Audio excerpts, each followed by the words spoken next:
어느 민족 누구게나 결단할 때 있나니 참과 거짓 싸울 때에 어느 편에 설 건가. 주가 주신 새 목표가 우리 앞에 보이니 빛과 어둠 사이에서 선택하며 살리라.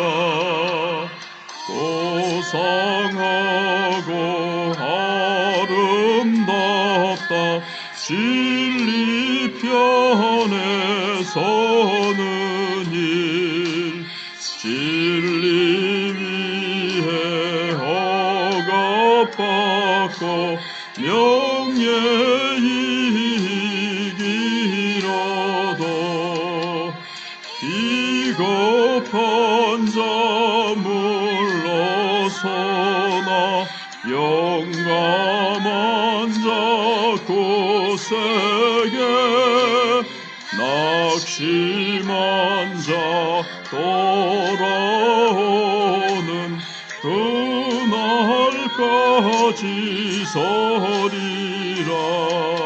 순교자의 빛을 따라 주의 뒤를 쫓아서 십자가를 등에 지고 앞만 향해 가리라. 새 시대는 새 사명을 우리에게 주나니 진리 따라 사는 자는 전진하리 언제나. 악이 비록 성하여도 진리 더욱 강하다. 진리 따라 살아갈 때 어려움도 당하리.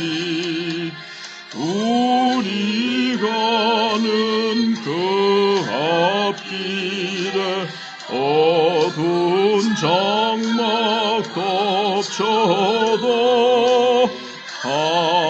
하나님이 함께 계셔 항상 지켜주시리.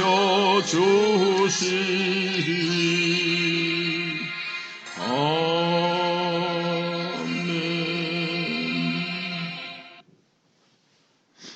하나님 말씀 신명기 19장 1절에서 21절까지입니다.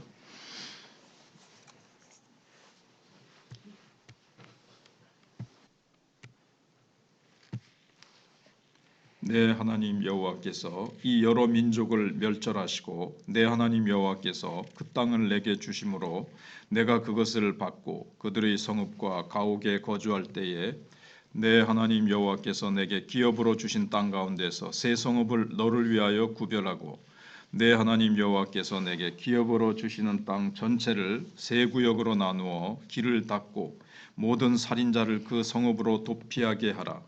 살인자가 그리로 도피하여 살만한 경우는 이러하니 곧 누구든지 본래 원한이 없이 부지중에 그의 이웃을 죽인 일, 가령 사람이 그 이웃과 함께 벌목하러 살림에 들어가서 손에 도끼를 들고 벌목하려고 찍을 때에 도끼가 자루에서 빠져 그의 이웃을 맞춰 그를 죽게 함과 같은 것이라.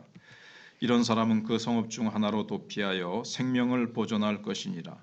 그 사람이 그에게 본래 원한이 없으니 죽이기에 합당하지 아니하나 두렵건대 그 피를 보복하는 자의 마음이 복수심에 불타서 살인자를 뒤쫓는데 그 가는 길이 멀면 그를 따라잡아 죽일까 하노라. 그러므로 내가 네게 명령하기를 새 성읍을 너를 위하여 구별하라 하노라. 내 하나님 여호와께서 내 조상들에게 맹세하신 대로 내 지경을 넓혀 내 조상들에게 주리라고 말씀하신 땅을 다 내게 주실 때 또 너희가 오늘 내가 너희에게 명하는 이 모든 명령을 지켜 행하여 내 하나님 여호와를 사랑하고 항상 그의 길로 행할 때에는 이 셋 외에 새 성읍을 더하여 내 하나님 여호와께서 내게 기업으로 주시는 땅에서 무죄한 피를 흘리지 말라. 이같이 하면 그의 피가 내게로 돌아가지 아니하리라. 그러나 만일 어떤 사람이 그의 이웃을 미워하여 엎드려 그를 기다리다가 일어나 상처를 입혀 죽게 하고 이 한 성읍으로 도피하면 그 본 성읍 장로들이 사람을 보내어 그를 거기서 잡아다가 보복자의 손에 넘겨 죽이게 할 것이라. 내 눈이 그를 긍휼히 여기지 말고 무죄한 피를 흘린 죄를 이스라엘에서 제하라. 그리하면 내게 복이 있으리라. 내 하나님 여호와께서 내게 주어 차지하게 하시는 땅, 곧 내 소유가 된 기업의 땅에서 조상이 정한 내 이웃의 경계표를 옮기지 말지니라. 사람의 모든 악에 관하여 또한 모든 죄에 관하여는 한 증인으로만 정할 것이 아니요 두 증인의 입으로나 또는 세 증인의 입으로 그 사건을 확정할 것이며 만일 위증하는 자가 있어 어떤 사람이 악을 행하였다고 말하면 그 논쟁하는 쌍방이 같이 하나님 앞에 나아가 그 당시의 제사장과 재판장 앞에 설 것이요 재판장은 자세히 조사하여 그 증인이 거짓 증거하여 그 형제를 거짓으로 모함한 것이 판명되면 그가 그의 형제에게 행하려고 꾀한 그대로 그에게 행하여 너희 중에서 악을 제하라. 그리하면 그 남은 자들이 듣고 두려워하여 다시는 그런 악을 너희 중에서 행하지 아니하리라. 내 눈이 긍휼히 여기지 말라. 생명에는 생명으로 눈에는 눈으로 이에는 이로 손에는 손으로 발에는 발로니라. 아멘. 예. 이제 신명기 말씀이 이제 피해야 될 것과 하지 말아야 될 것과 해야 될 것을 이제 말씀하고 있습니다. 뭘 피하고 하지 말아야 될 것인지, 뭘 추구하고 어떤 것을 열심히 해야 될지 이걸 이제 잘 말씀 속에서 간파하라는 겁니다. 이스라엘 사회에서 하나님의 뜻을 펼쳐야 되는 이 일에 대해서 19장부터 25장까지 이 공직자들의 어떤 해야 될 일 그런 것들이 쭉 나오다가 지금 19장부터서는 앞에서는 재판을 이제 바로 해라. 그다음에 이제 선지자들이 거짓 선지자, 참 선지자에 대해서 이제 앞에 나왔었습니다. 이제 선지자 같으면은 이스라엘은 신정국가니까 공직자거든요. 왕, 제사장 다 이렇게 공직자입니다. 근데 지금부터는 이제 일반 이스라엘 백성들이 사회생활을 하면서 오늘 보는 것처럼 어떤 민사 문제, 형사 문제 이런 게 나타납니다. 살인 문제, 그 다음에 직에서 옮겨서 남의 땅을 이렇게 조금 이렇게 빼앗는 문제, 모르게 이렇게 직예석을 옮겨서 그렇게 하는 거나 거짓 증거해가지고 위증죄 이런 법적인 문제를 이제 다룹니다. 그래서 신명기 법전은 이 십계명을 사실은 이렇게 적용하는 겁니다. 위증하지 마라, 내 이웃에게 거짓 증거하지 말라, 또 살인하지 말라, 그 다음에 내 이웃의 것을 탐내지 말라. 이제 이런 말씀을 이제 구체적으로 십계명을 적용한 내용입니다. 가나안 땅에서 정의롭게 살아라. 그리고 생명을 귀히 여기면서 살아라. 이제 그런 뜻이 이 속에 이제 담겨 있는 겁니다. 지켜야 될 것은 뭐냐? 생명이라는 겁니다. 이제 레위인들이 받은 도성이 사실 46개인데 그 중에서 6개는 도피성으로 지정해라. 이렇게 하나님이 말씀하십니다.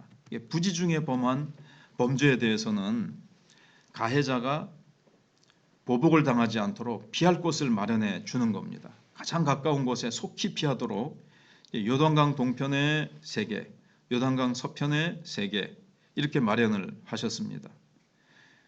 죄에 대해서 이제 눈 감지 말아야 되지만 너무 또 지나친 처벌도 막으려고 하시는 겁니다. 의도가 없이 그냥 실수로 죽인 것에 대해서 바로 그냥 아무튼 사람을 죽였으니까 사형 이렇게 하면 너무 이제 혹독하다는 거죠. 생명을 좀 그 의도를 보면서 생명을 좀 귀히 여기는 겁니다. 인간의 연약함, 그런 실수하는 사건이 일어날 수 있는 그 인간 사회생활에서의 그 인간의 연약함을 하나님이 이해하시고 마련하신 은혜의 방편입니다. 그러나 살인이 고의적으로 행했다, 이게 이제 판명되면 공적인 재판을 딱 엽니다. 그리고 거기에 대해서 보복을 허락합니다.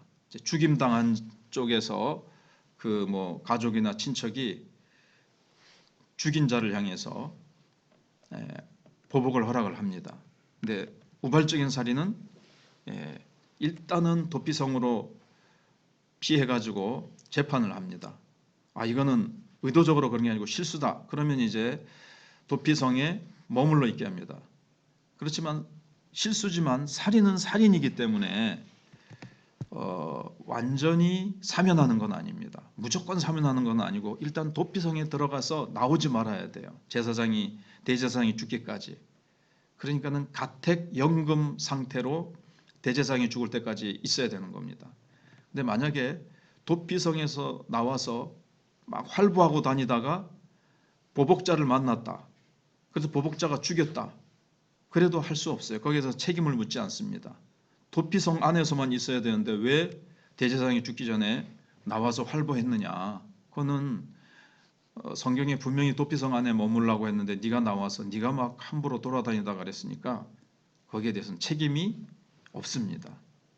그러니까 성경은 죄를 너무 가볍게 다루지도 않고 또 그렇다고 너무 또 가혹하게 다루지도 않는, 아무튼 여기서는 생명 중시 사상을 엿볼 수가 있고 그 다음에 보복 살인을 좀 금하고 있습니다. 이쪽에서 보복 살인을 하잖아요. 그거 의도적으로 죽인 거 아닌데 그러면서 또 그 아들이 또 이쪽에서 또 보복하고 이쪽에서 그는 또 보복하고, 이 보복하면서 근데 사람은 조금 맞은 것만큼 때리질 않고 그보다 좀 더 분노에 차 있으니까 좀 더 때리게 됩니다. 더 상대방에게 상해를 가하게 됩니다. 그래서 이에는 이 눈에 눈이라는 것이 꼭 복수의 정신을 가리키기보다는 서로 보복의 연쇄 현상을 막기 위한 보복, 또 보복, 또 보복, 이 끝이 없이 자손 대대로 내려가면서 계속 피비린내 나는 보복을 막기 위한 하나님의 어떤 그런 공의롭다 그럴까요? 그런 연쇄살인을 막기 위한, 복수의 복수를 막기 위한 정신이 이 속에 또 들어있다는 것도 우리가 생각해 봐야 됩니다. 그 다음에 이제 기업에 대해서 얘기를 하는데, 땅을 하나님이 주셨고 그 다음에 지파마다 이만큼 나눠 주셨는데, 옛날에 이제 돌로 가지고 탁 이렇게 지게석을 세웁니다. 근데 누가 밤에 몰래 지게성을 자꾸 조금씩 내 땅을 조금이라도 넓히려고 옆에 있는 지파의 땅으로 돌을 조금씩 이렇게 야금야금 옮기는 것, 이걸 하지 말라는 겁니다. 이거는 이제 절도죄에 해당합니다.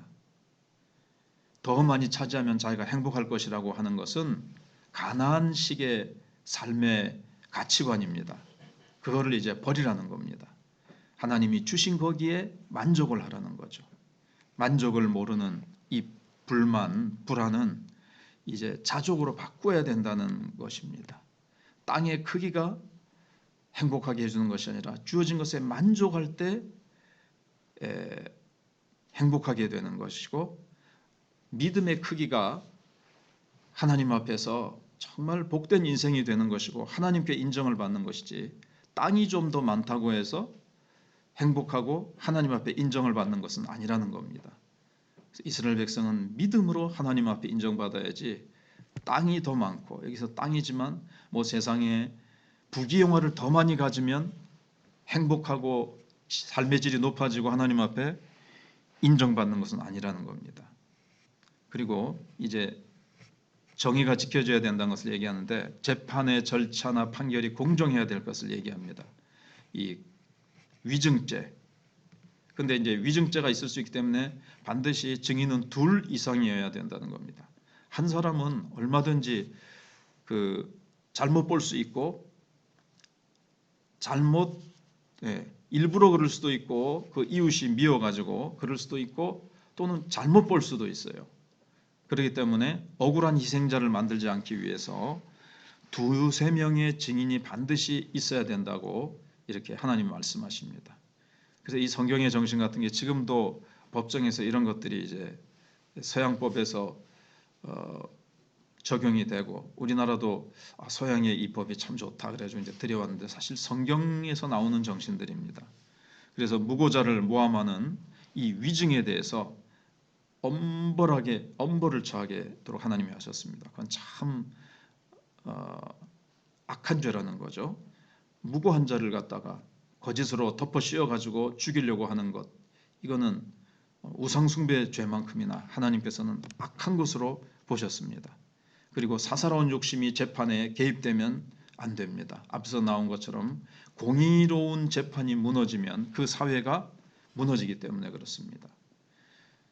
아무리 그 사회가 경제적으로 부유하다 할지라도 공의가 무너진 재판, 공의가 무너진 사회는 사실은 아무리 다른 걸 많이 가졌어도 죽은 사회나 다름이 없기 때문에 그렇습니다. 그래서 하나님께서 이 생명을 귀히 여기시고 생명의 정말 그 본 요지는 이 자유입니다. 그 자유를 지켜주는 것이 또 이제 정의입니다. 그런데 이 시대는 생명 감수성이 사라져서 사람의 생명보다 돈이 더 우선해서 사람의 목숨을 파리 목숨처럼 여기는 시대가 되었고 정의가 사실은 사라져서 무슨 사건들을 보면 그 돈 많이 벌기 위해서 그 정치가들이 얼마나 참 정의가 지금 무너져 있는지 모릅니다. 이 2가지를 성경이 참 얘기하고 있는데 이것이 회복돼야 되고 우리나라가 기독교 국가는 아니지만 위정자들이 정의를 바로 세울 수 있도록 국민들을 향해서 정말 자유와 인권과 자유를 허용하는 사회가 되지 않으면 우리 사회는 정말 나중에 가서 망하게 된다는, 참 무너지게 된다는 것을 기억하고 억울한 사람이 생기지 않고 앞에 나온 대로 가난한 사람이 생기지 않고 공의가 실현되도록 또 이번에 선거가 있는데 하나님께서 정말 공의를 사랑하고 공의를 잘 지켜 행할 수 있는 국민을 잘 섬길 수 있는 그런 정부가 서도록 우리가 기도해야 될 것입니다.